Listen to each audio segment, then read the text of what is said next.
Rational numbers identity property.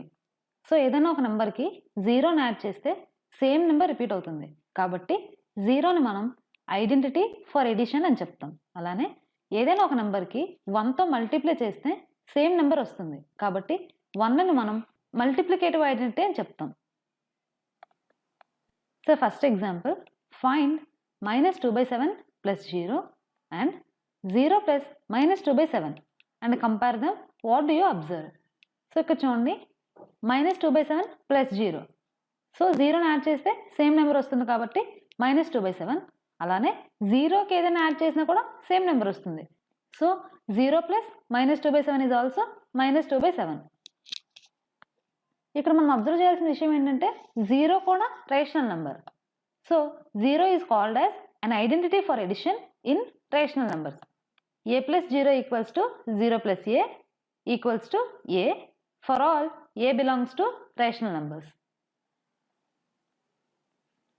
Next one, find the values of -2/7 into 1 and 1 into -2/7 and compare them.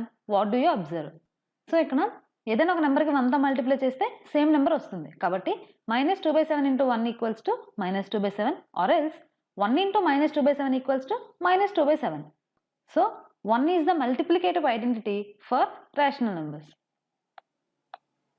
Worksheet, first problem, find the values of -7/2 + 0 and 0 + -7/2. Compare them. What do you observe?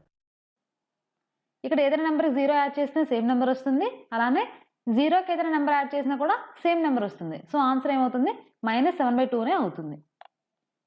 Second problem, -4/5 into dash equals to -4/5. ఏదైనా ఒక నెంబర్కి ఏ నెంబర్ని multiply చేస్తే same number వస్తుంది? 1. So answer ఏమవుతుంది? 1. Next example, -3/2 into dash equals to -3/2. Answer ఏమవుతుంది? 1.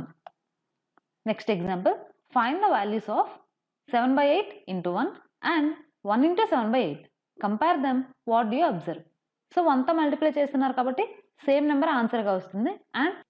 And ఇక్కడ ఈ రెండింటిలో ఏది చేసినా ఆన్సర్ సేమ్ వస్తుంది, దట్ ఈస్ 7/8.